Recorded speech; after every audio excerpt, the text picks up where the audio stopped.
सभी को नमस्कार। ज्योतिष कर्मा में आपका स्वागत है। पिछली क्लास में हमने पढ़ा कि यूनिवर्स क्या होता है, यूनिवर्स को कैसे 12 भागों में बांटा जाता है, कैसे एक भाव की डिग्री 30 डिग्री होती है, क्यों एक भाव की 30 डिग्री होती है। हमने कुछ राशियों के बारे में जाना, हमने त्रिकोणों के बारे में जाना, हमने वर्णों के बारे में जाना। आज हम राशियों की ही बात करते हैं और भावों की बात करते हैं। तो राशियों में भी कुछ राशियाँ स्थिर राशियाँ होती हैं, कुछ राशियाँ चर राशियाँ होती हैं, कुछ राशियाँ अचर राशियाँ होती हैं, यानी कुछ राशियाँ परिवर्तन वाली राशियाँ होती हैं, कुछ राशियाँ द्विस्वभावी राशियाँ होती हैं। आज हम उन राशियों पर बात करेंगे क्योंकि स्थिर नक्षत्रों का रोल भी बहुत इंपॉर्टेंट है। ज़्यादातर ज्योतिष या आप लोग कुंडलियों में 9 प्लैनेट्स की बात करते हो, लेकिन आप कभी नक्षत्रों की बात नहीं करते हो। यदि आप यूनिवर्स में देखो तो यूनिवर्स में प्लैनेट्स हैं और प्लैनेट्स के पीछे नक्षत्र हैं। या नक्षत्र किसे बोलते हैं, यानी तारे। वो तारे जो विभिन्न विभिन्न समूहों में बटे हुए हैं, उन विभिन्न विभिन्न समूहों का प्रकाश जब धरती पर आता है तो उसका प्रभाव पर्सन पर पड़ता है, हर व्यक्ति पर पड़ता है। तो नक्षत्रों का भी बहुत बड़ा रोल होता है आपकी लाइफ में, जिसको ज्योतिषीय गणना के समय अवॉइड नहीं करना चाहिए। तो राशियों की यदि हम बात करें तो स्थिर राशि की हम बात कर रहे हैं। तो स्थिर राशि क्यों इंपॉर्टेंट है, क्योंकि यदि आप स्थिर राशि या स्थिर नक्षत्र में विवाह करते हो तो दाम्पत्य जीवन में कठिनाइयां नहीं आती हैं। आपका विवाह सुखमय चलता है, आपको दूसरा विवाह तीसरा विवाह करने की आवश्यकता नहीं होती।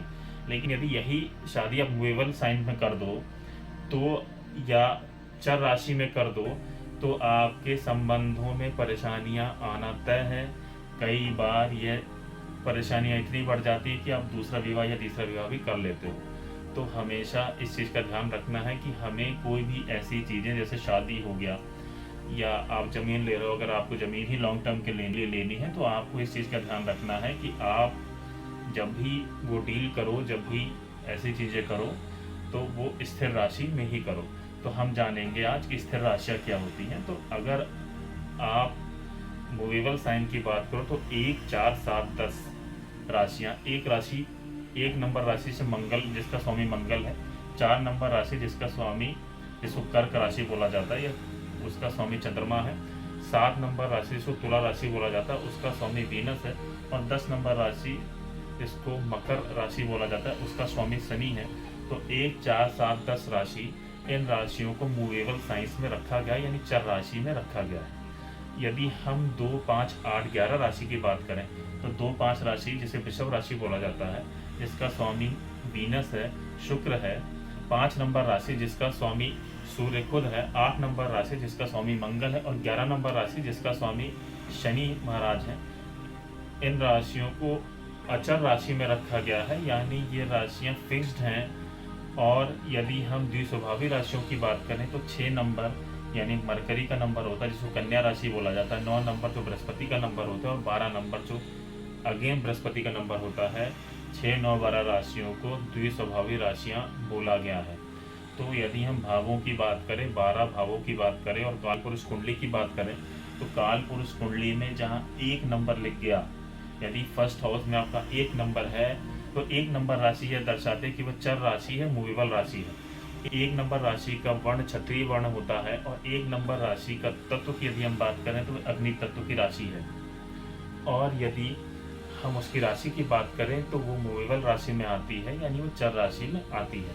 तो जब भी लगन में या प्रथम भाव में आपका 1 नंबर राशि लिखा है तो वह इस चीज़ का द्योतक है। तो ये व्यक्ति स्ट्रॉन्ग बिल्ड क्वालिटी का होगा, यानी व्यक्ति का जो इम्यून होगा काफ़ी स्ट्रॉन्ग होगा, व्यक्ति सेल्फ कॉन्फिडेंट होगा, व्यक्ति जल्दी बीमार नहीं पड़ेगा, व्यक्ति काफ़ी एनर्जेटिक होगा, काफ़ी क्विकली डिसीजंस लेने वाला होगा। तो 1 नंबर राशि इस चीज़ का द्योतक है। उसी तरह से यदि 2 नंबर राशि लिख जाए तो उसके अलग प्रभाव होंगे, यदि 3 नंबर राशि लिख जाए उसके अलग प्रभाव होंगे, जिसको ब्लैंक चार्ट प्रेडिक्शन के तौर पे भी देखा जा सकता है। अर्थात यदि आपके पास ब्लैंक चार्ट हो, यदि किसी भी व्यक्ति का ब्लैंक चार्ट है जिसमें कोई भी प्लैनेट नहीं है, तो आप बिना प्लैनेट्स के उस चार्ट से सिर्फ राशियों को देखकर ही उस व्यक्ति की सारी चीज़ों के बारे में बता सकते हो कि उसका स्वभाव कैसा होगा, उसकी चीज़ें कैसे होंगी। तो इस पर हम कभी आगे चलकर परिचर्चा करेंगे। तो प्रथम भाव की यदि हम बात करें तो प्रथम भाव आपका सोच विचार है, आपकी थिंकिंग है। प्रथम भाव आपके ये ऊपर का एरिया है। प्रथम भाव आपका माइंडसेट है। प्रथम भाव आपका ओवरऑल हेल्थ है। इसलिए प्रथम भाव बहुत इंपॉर्टेंट है। जब भी बच्चा पैदा होता है तो उसको प्रथम भाव मिलता है। आपको सस्टेन होने के लिए खाने की जरूरत पड़ती है। तो सेकंड भाव की बात करें यदि हम, तो द्वितीय भाव की यदि हम बात करें तो द्वितीय भाव को आपका सस्टेनेंस हाउस बोला जाता है। इसलिए द्वितीय भाव में आपकी एसेट्स आते हैं, आपकी ज्वेलरी आती है, आपका बैंक बैलेंस आता है, आपका खान पान आता है, आपका ये यहाँ का नीचे वाला हिस्सा आता है, आपकी आंखें आती हैं, आपका थ्रोट आता है। तो सेकंड हाउस की यदि हम बात करते हैं तो सेकंड भाव इन सब चीज़ों को देता है। जब व्यक्ति पैदा होता है, उसे खाना मिल जाता है, उसके बाद वो मेहनत करने की कोशिश करता है, वो चलने की कोशिश करता है। तो जो कोशिश का हाउस है वो थर्ड हाउस है। तो थर्ड हाउस क्या है? थर्ड हाउस आपके एफर्ट का है, थर्ड हाउस आपके डॉक्यूमेंटेशन का है, थर्ड हाउस आपके छोटे भाई भाइयों का है, थर्ड हाउस आपके शॉर्ट ट्रैवल का है। ऐसी चीज़ें जहाँ पे किसी भी तरह का कमीशन बेस आएगा वो थर्ड हाउस है। कम्युनिकेशन वाली चीज़ें थर्ड हाउस है, ऑनलाइन मोड वाली चीज़ें थर्ड हाउस है। तो ये चीज़ें थर्ड हाउस दिखाता है। अब यदि व्यक्ति चलना शुरू कर देता है, थोड़ा सा मेहनत करके चल रहा है, तो चलने के उसको शिक्षा की जरूरत पड़ती है। तो फोर्थ हाउस में जो शिक्षा है वो माँ के द्वारा दी गई शिक्षा है। अर्थात फोर्थ हाउस में व्यक्ति को माँ के द्वारा दी गई शिक्षा मिलती है। फोर्थ हाउस आपका घर होता है। फोर्थ हाउस शादी के बाद का आपका घर होता है।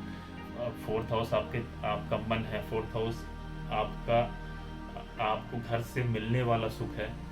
तो फोर्थ हाउस से आपका ओवरऑल सुख देखा जाता है, गाड़ियाँ देखी जाती हैं, ये सारी चीज़ें फोर्थ हाउस से देखी जाती हैं। अब जब फोर्थ हाउस मिल जाता है तो आगे हम फिफ्थ हाउस की बात करें। तो फिफ्थ हाउस में जब बच्चा थोड़ा सा और बड़ा होता है तो उसके लाइफ में कोई दूसरा एंट्री करता है, जहाँ पे वो रोमांस करता है, या वो खेल कूद करता है, या मौज मस्ती करता है, या उसकी आगे स्कूलिंग होती है, इंटर कॉलेज होता है, या ग्रेजुएशन वाली चीज़ें भी आपकी फिफ्थ हाउस से देखी जाती हैं। फिफ्थ हाउस आपकी हॉबीज़ का है, फिफ्थ हाउस आपकी मौज मस्ती का है, एंटरटेनमेंट का है। तो ये सारी चीज़ें फिफ्थ हाउस से देखी जाती। अब जब व्यक्ति बड़ा होगा तो बीमार तो पड़ेगा ही। तो सिक्स्थ हाउस की यदि हम बात करें, जब वो एजुकेशन प्राप्त कर ले तो कहीं ना कहीं उसको पैसे की जरूरत पड़ती है, फाइनेंस की जरूरत पड़ती है। तो सिक्स्थ हाउस षड ऋतुओं का है। षड ऋतुओं का है, जहाँ पे आपकी काम, क्रोध, लोभ, इस तरह के जो मत्सर्या, ईर्ष्या, ये सारी चीज़ें आपकी देखी जाती हैं। जो 6 हमारे ऋतु है वो सारी चीज़ें हमारे छठे भाव से देखी जाती है। तो छठा भाव आपकी बीमारी का है, क्योंकि यहाँ पे षड ऋतु आ गया। तो षड ऋतु अर्थात आपकी बीमारियों का, आपके कर्जों का, आपकी शत्रुता का ये सारी चीज़ें आपके छठे भाव से देखी जाती हैं। आपके जीवन में आने वाले चैलेंजेस का इवनली छठा भाव आपके 7वें भाव से 12वां भाव है। किसी भी भाव के पीछे वाला, जस्ट पीछे वाला भाव उसका 12वां भाव कहलाता है, और वो उस भाव की हानि करता है। यानी 7वें भाव की हानि कौन करेगा? आपका छठा भाव करेगा। तो 7वां भाव आपका जया भाव होता है, आपकी पत्नी का भाव होता है। तो जब भी आपका छठा भाव ज़्यादा स्ट्रांग हो जाएगा तो आपके विवाह में ज़्यादा प्रॉब्लम्स आएगी, या आपको विवाह में प्रॉब्लम्स का सामना करना पड़ेगा। उसी तरह से यदि हम बात करें तो अगर चतुर्थ भाव की बात करते हैं तो चतुर्थ भाव आपका मन था। और मन को सुख कहाँ से मिलेगा, या मन को सस्टेनेंस कहाँ से मिलेगा? मन को सस्टेनेंस मिलेगा आपके पंचम भाव से, क्योंकि वो आपके मन के भाव यानी चौथे भाव से दूसरा भाव। तो चौथे भाव से दूसरा भाव अगर आपका अच्छा है, वहाँ पे अच्छे ग्रह बैठे हैं, तो आपको मन में सुख मिलेगा, आपका मन खुशी रहेगा, आपको जीवन में गाड़ियों का सुख मिलेगा, आपको जीवन में सभी चीज़ों का सुख मिलेगा। लेकिन यदि आपका 5वां भाव पीड़ित हो गया तो आपको जीवन में घर का सुख ही नहीं मिलेगा, या घर में आपकी प्रॉब्लम्स रहेंगी, या आपके पास गाड़ी होते हुए आपको गाड़ियों का सुख नहीं मिलेगा। उसी तरह से चतुर्थ भाव भी इंपॉर्टेंट है, क्योंकि चतुर्थ भाव खुद ही आपको मिलने वाली प्रॉपर्टीज़ का आपका मन है। तो चतुर्थ भाव में अगर कोई ऐसा प्लैनेट बैठ जाए जो मैलेफिक है तो आपको प्रॉब्लम्स का सामना करना पड़ेगा। मैलेफिक प्लैनेट्स, या जिसको पापी ग्रह बोलते हैं या क्रूर ग्रह बोलते हैं, किसको सौम्य ग्रह बोलते हैं, इस पर हम आगे परिचर्चा करेंगे जब हम प्लैनेट्स की बात करेंगे। तो हमने छठे भाव तक देख लिया। यदि हम 7वें भाव की बात करते हैं तो 7वां भाव क्या आपका लीगल पार्टनरशिप का भाव। किसी भी तरह की लीगल पार्टनरशिप जब आपकी लाइफ में होगी, चाहे वो शादी हो, चाहे वो बिजनेस हो, इवनली प्रमोशंस तक की बात करी जाए, तो हम 7वें भाव को देखते हैं। तो 7वें भाव में किसी भी तरह के लीगल पार्टनरशिप्स, शादी, इन सब चीज़ों को देखा जाता है। अगर हम 8वें की बात करें तो 7वें से दूसरा यानी आपके जया भाव से दूसरा, यानी आपकी 5 की फैमिली का भाव है 8वां भाव। 8वां भाव आपकी लाइफ का है, यानी आपकी मृत्यु कैसे होगी वो भी 8वां भाव दिखाता है। आठवां भाव वो संपत्ति है जो आपको मिलेगी, ऐसी संपत्ति जिसमें आपने खुद एफर्ट नहीं किया, आपने मेहनत नहीं की, जिससे आपको पैसे मिल गए। यानी आपकी पैतृक संपत्ति का भाव 8वां भाव है, 8वां भाव ससुराल है। 9वें भाव की बात करें, 9वें भाव से 8वां भाव 12वां भाव है। यानी 9वां भाव आपके फादर का भाव होता है, पिता का भाव होता है, तो पिता के भाव से 12वां भाव यानी पिता को हानि, आपके धर्म को हानि कौन करेगा? आपका 12वां भाव करेगा। तो इसलिए ये हाउस बहुत इंपॉर्टेंट हाउस है, 8वां भाव भी। यदि हम 9वें भाव की बात करें तो 9वां भाव आपके धर्म का होता है, 9वां भाव आपके पिता का होता है। तो यदि 9वां भाव लॉन्ग जर्नी का भी होता है, और 9वां भाव 10वें भाव से 12वां भाव होता है। तो आपने अक्सर सुना होगा कि कुछ व्यक्ति भाग्य के भरोसे बैठे रहते हैं। तो 10वें भाव से 12वां भाव, 10वां भाव कर्म का, और कर्म से 12वां भाव भाग्य का। यानी आपके कर्म की हानि कौन करेगा? 9वां भाव। यानी यदि आपका 9वां भाव ज्यादा स्ट्रांग हो गया तो आप भाग्य के भरोसे बैठे रहोगे, आप कर्म नहीं करोगे। यानी कर्म की हानि कौन पहुंचा रहा है? आपका 9वां भाव। तो इसी तरह से हमने 9वां भाव की बात की। यदि हम 10वें भाव की बात करते हैं, 9वां भाव आपकी हायर स्टडीज का भी है। यानी आप जब पीजी करते हो तो उस हायर स्टडीज पे जाते हो तो वो 9वां भाव से देखी जाती है। यदि हम 10वें भाव की बात करें, 10वें भाव के कर्म का है, 10वां भाव आपके स्टेटस का है। तो 10वां भाव आपकी ओवरऑल कैरियर है। जीवन में आप जिस भी कैरियर, जैसे कभी कभार क्या होता है कि व्यक्ति ने एजुकेशन कोई ली लेकिन वो काम कोई दूसरा कर रहा है। तो 10वां भाव आपके ओवरऑल कैरियर का है कि आप जीवन में अपने कौन कौन से कर्म करोगे।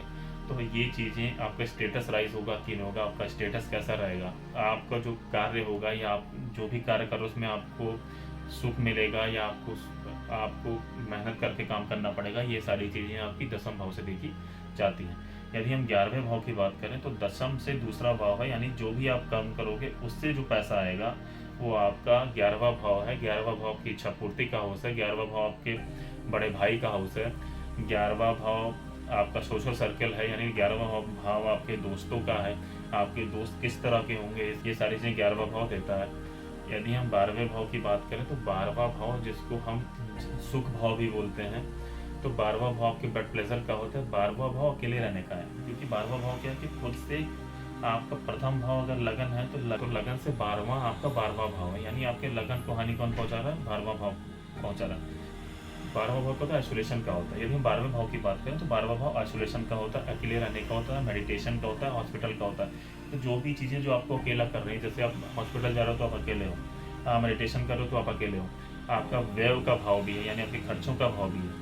यदि हम बात करें तो आपके 9वें से चौथा हाउस भी होता है। यानी आपके अगर 9वें भाव की बात करें पिता के भाव, तो पिता के भाव से चौथा हाउस आपका 12वां भाव होता है। तो पिता के भाव से चौथा हाउस यदि आपका 12वां भाव है तो वह इस चीज़ को दर्शाता है कि आपके पिता ने अपने जीवन में क्या प्रॉपर्टी हासिल की नहीं की। ये सारी चीज़ें आपके 12वें भाव से देखी जाती है, क्योंकि 12वां भाव अकेले रहने का है। तो ये सारी चीज़ें हम 12वें भाव से देखते हैं। तो आज हमने विभिन्न भाव क्या दर्शाते हैं इसके बारे में जाना। अब आगे हम प्लैनेट्स की बात करेंगे, कौन सा प्लैनेट किस राशि में बैठ के क्या हमको देता है, क्या नहीं देता है, इन सब चीज़ों पर परिचर्चा करेंगे। धन्यवाद।